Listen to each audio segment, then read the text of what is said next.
Hola, ¿qué tal? Mi nombre es Diego Cernaqué, bienvenidos y bienvenidas a mi canal.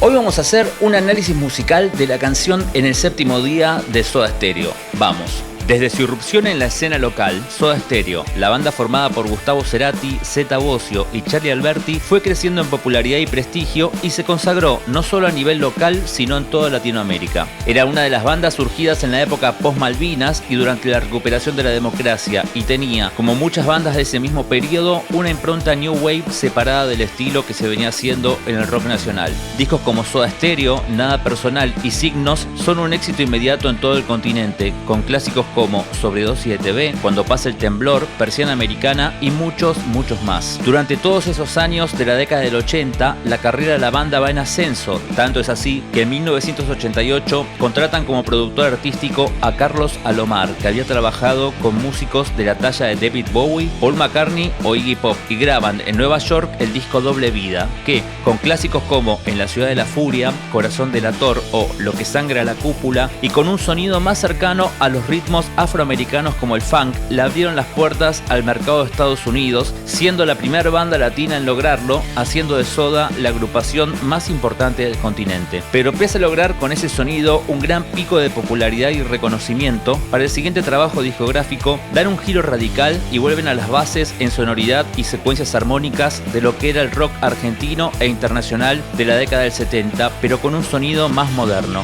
Canción Animal, editado en 1990, tiene una estética más rockera y visceral, y se escuchan claras influencias de bandas como Led Zeppelin, Pescado Rabioso, Jimi Hendrix, Box Day o The Beatles. Este trabajo es considerado por la crítica especializada y varios rankings internacionales como el mejor álbum de la banda. Temas como De música ligera, Entre caníbales o Un millón de años luz son clásicos del cancionero rockero hispanoparlante, así también como el tema que abre el disco En el séptimo día, que vamos a analizar hoy. Lo primero que vamos a analizar en esta canción es el compás y el pulso. Una canción que se llama En el séptimo día y está en un compás de 7 pulsos. Pero no en un compás de 7 pulsos cualquiera, sino que son 2 compases que forman una polimetría. Para explicar qué es la polimetría, la vamos a diferenciar de otro concepto, que es el concepto de polirritmia. Polirritmia es enfrentar 2 ritmos en diferentes divisiones de pulso en el mismo compás. Por ejemplo, un pulso dividido en 2 partes, 1, 2, 1, 2, y uno dividido en 3 partes, 1, 2, 3, 1, 2, 3, que juntos suenan de esta manera. Un caso típico de esta polirritmia, que se la llama 2 contra 3, es el ritmo de chacarera en el folclore argentino.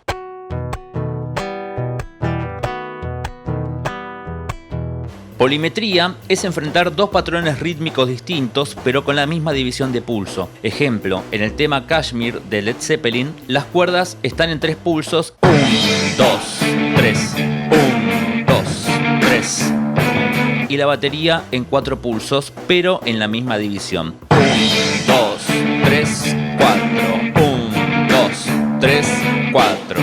En el caso de la polirritmia se enfrentan distintas divisiones de pulsos, y en el caso de la polimetría las divisiones son las mismas pero cambiando en distintos momentos. En el caso de En el séptimo día tenemos el patrón de la batería en un pulso de 7 corcheas. 1, 2, 3, 4, 5, 6, 7, 1, 2, 3, 4, 5, 6, 7. Y a la vez tenemos unas palmas electrónicas en 7 negras. 1, 2, 3, 4, 5, 6, 7. Estas palmas, cuando van arriba del primer compás de batería, suenan con el pulso.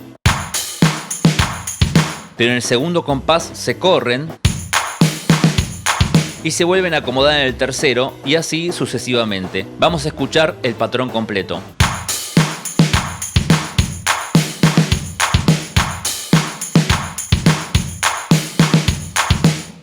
Vamos a hablar un poco de la sonoridad de este tema y del disco en general. Para este trabajo, como dijimos en la presentación, Soda Stereo tomó un sonido más rockero, un poco trayendo la tradición de los 60, 70 en el rock. Hay un canal muy interesante en YouTube que es Doble Bobina, que son unos capos que hacen el análisis del sonido que usaba Cerati, de las guitarras en ese momento. Yo saqué mucha data de ahí para hacer este video.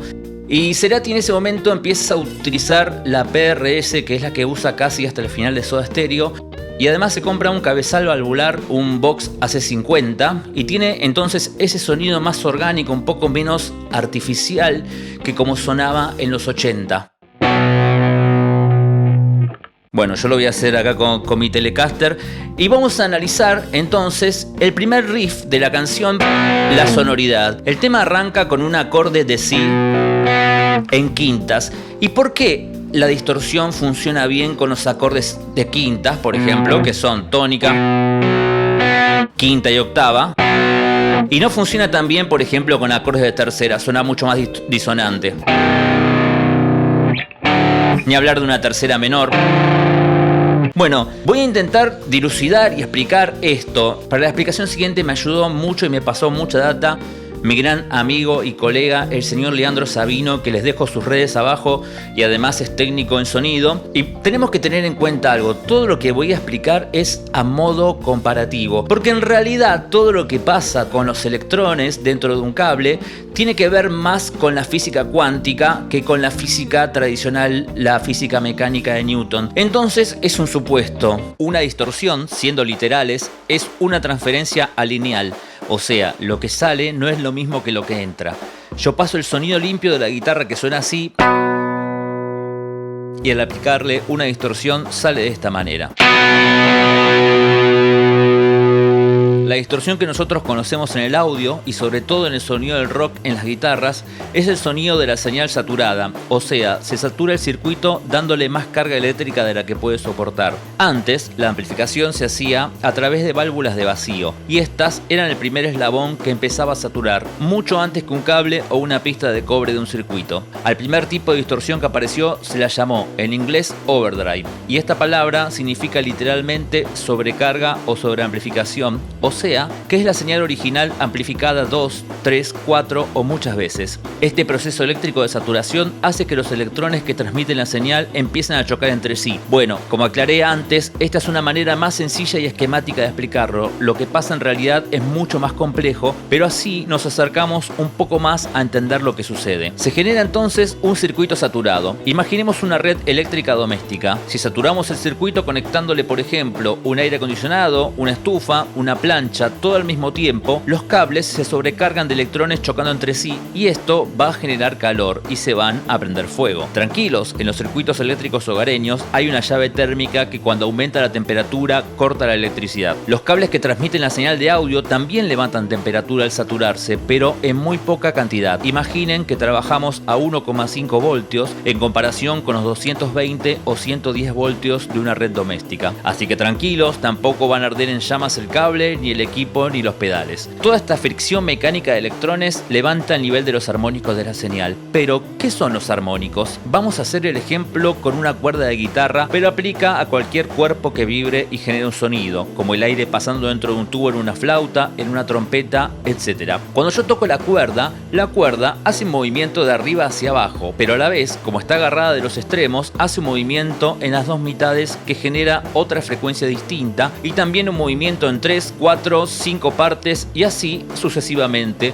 generando un sonido complejo que es la suma de todos esos pequeños sonidos. Cada uno de estos pequeños movimientos tiene una frecuencia determinada que surgen en una relación matemática de múltiplos enteros, pero por supuesto se escuchan a menos volumen que el sonido principal que le da la nota a la cuerda. Entonces, volviendo a la distorsión, al sobreamplificar el sonido de la cuerda, se amplifican también los armónicos y los armónicos empiezan a generar a la vez nuevos armónicos y en un momento estos armónicos dejan de tener relación matemática de múltiplos enteros y se empiezan a acercar al ruido. Toda esta riqueza armónica hace que la distorsión no suene como un sonido grande del acorde. Vamos a hacer un ejemplo para entenderlo mejor. Supongamos que tenemos una cuerda que vibra con la frecuencia de la nota Do. Los armónicos que surgen en esa relación matemática de múltiplos enteros son el primer armónico Do, el segundo el doble del primero, o sea el Do agudo que le sigue, el tercero una quinta, o sea Sol, el cuarto el doble del segundo, o sea el Do que le sigue en agudo, el quinto una tercera mayor, o sea Mi, el sexto el doble del tercero, o sea el Sol que le sigue al del armónico 3, el séptimo una séptima, o sea Si, y así sucesivamente. Al aplicar la distorsión, imaginemos que el primer armónico es el techo y que el resto de los armónicos se van acercando a él. Ahora, en los acordes que usamos en el rock hacemos sonar también la quinta nota y la octava. La octava son las mismas notas que la principal, pero una octava más arriba armónica. ¿Y cuáles son los armónicos de la quinta, o sea, de la nota sol respecto del do? El primer armónico sol, el segundo sol, el tercero re, el cuarto sol, el quinto si, el sexto re. Vemos que tienen varios armónicos en común y entonces el sonido suena más armonioso. Si agarramos la tercera menor de do, o sea mi bemol, que dijimos que sonaba disonante, vamos a ver qué armónicos tiene. Los armónicos son mi bemol, si bemol, mi bemol, sol, si bemol. Vemos que ya no son tan comunes con la tónica y por eso se acercan más rápido al ruido y a la disonancia. Bueno, ya visto esto de la distorsión y cómo funciona, vamos a hablar de la armonía de la canción. Todo el disco gira dentro de una sonoridad que viene de los 60 y de los 70, con recursos como los modos, con recursos como las modulaciones hacia la Blue Note o también recursos como las cadencias plagales. ¿Qué son los modos en la música? En la música actual nosotros tenemos dos modos como los más comunes, el modo mayor y el modo menor. Pero antiguamente había más modos, que eran el modo dórico, el modo frigio, el modo lidio, el modo mixolidio y el modo locrio. ¿Y cómo se formaban estos modos? A cada modo le correspondía una nota de partida o nota principal, que es la que nosotros hoy llamamos tónica. Vamos a tomar como referencia la escala de do mayor, que sería tocar solo las notas blancas del piano, empezando desde do y que tiene esta forma: tono, tono, semitono, tono, tono, tono, semitono. Ahora vamos a seguir tocando solo las notas blancas, pero vamos a ir de re a re y nos va a quedar formado el modo dórico, que tiene esta forma.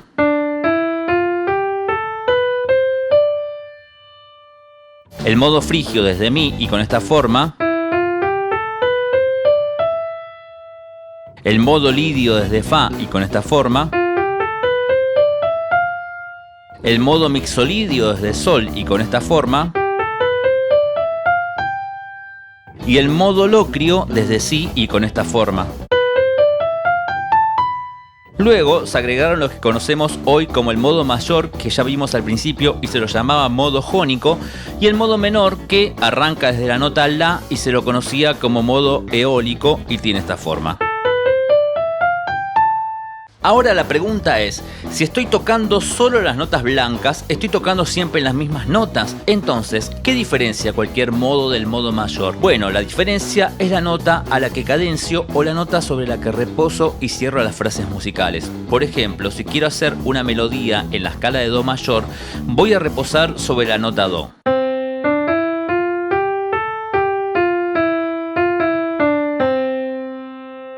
Pero si quiero hacerla en modo dórico, aunque sean las mismas notas, voy a reposar ahora sobre la nota re.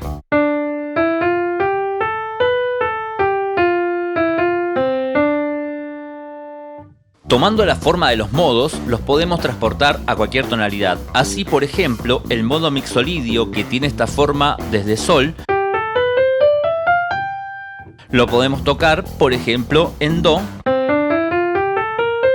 Y tenemos formado el do mixolidio. Y entonces, como hacemos siempre, tomando de referencia la escala mayor, los modos y sus intervalos quedan formados así. La escala mayor o modo jónico tiene todos sus intervalos mayores respecto de la tónica, salvo la cuarta y la quinta, que son intervalos justos, y queda de esta manera. Y el resto de los modos queda así. ¿Qué es la Blue Note y cómo la puedo usar de manera estructural para la armonía? Si yo toco una escala menor, y sobre todo una escala menor pentatónica, la Blue Note es el intervalo de cuarta aumentada o quinta disminuida que se le agrega a la escala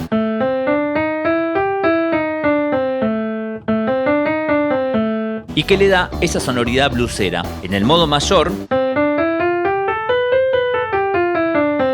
es un intervalo de tercera menor que se le agrega también a la escala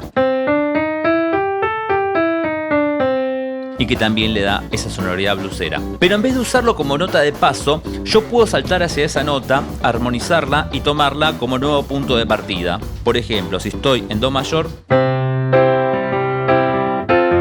cuarto grado, quinto grado, primer grado, y ahora salto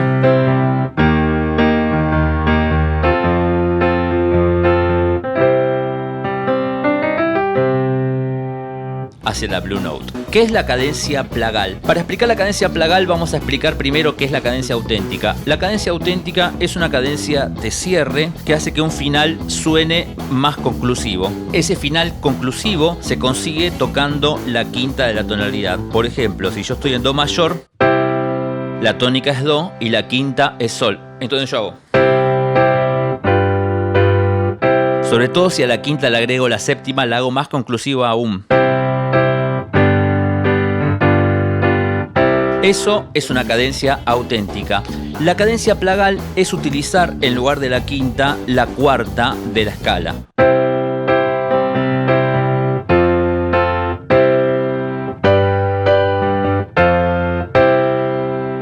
La cuarta y después la tónica, que le da como una resolución un poco más suave y un poco menos obvia que la resolución con la quinta.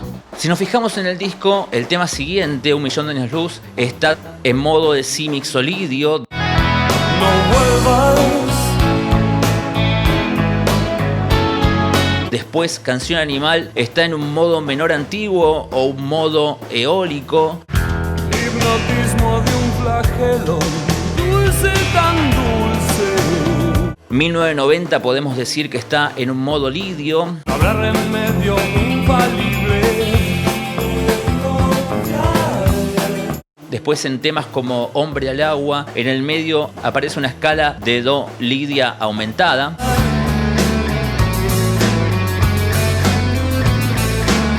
Y además, en el último tema, Cae el Sol, hace un guiño a los Beatles poniendo la frase melódica de Here Comes the Sun.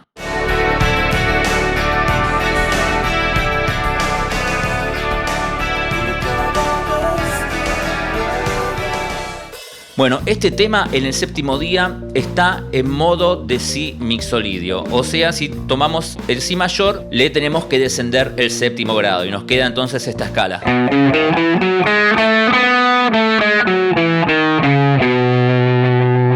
El riff principal del tema arranca con un acorde de si en quintas o power chord y hace un arreglo que va a fa sostenido en la sexta cuerda. Después va a la quinta cuerda al aire, que es la nota La, y es la séptima menor del acorde, y nos da la pauta de que estamos en modo mixolidio, y vuelve al acorde de Si en quintas.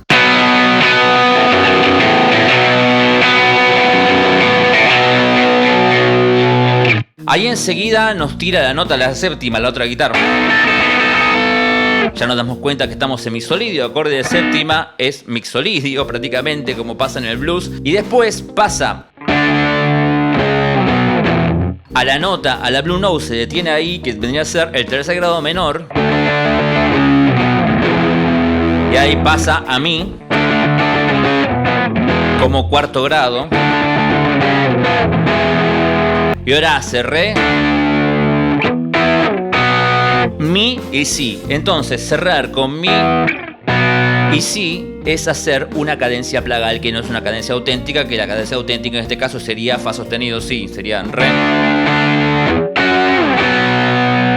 La línea melódica cuando empieza a cantar Cerati está completamente en mixolidio. Oh, Dios de domingo híbrido de siempre. Después viene la parte que yo la llamaría puente, cuando dice el ojo de la aguja, que hace Re y una bajada hacia Mi.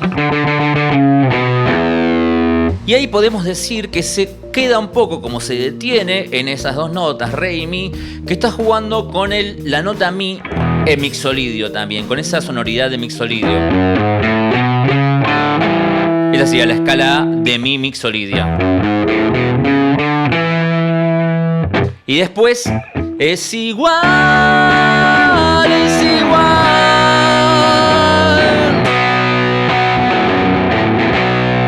Otra vez cadencia plagal. Y después viene la parte de lo que vendría a ser el estribillo, que ahí se frena en esa Blue Note, pero empieza a armonizar a partir de ahí. O sea que podemos decir que pasa a Re mayor. Pero como no está frenando en ninguna de las notas, solo Dios sabe que es el séptimo día. podemos llegar a pensar que puede estar en un modo de la mixolidio o re mayor, que es lo mismo como explicamos anteriormente. Vuelve a repetir la estrofa y después vuelve a repetir ese estribillo, lo hace un poco más largo, se detiene ahí en la nota mi y ahí canta sobre la séptima para dar final a la canción con el riff tan característico.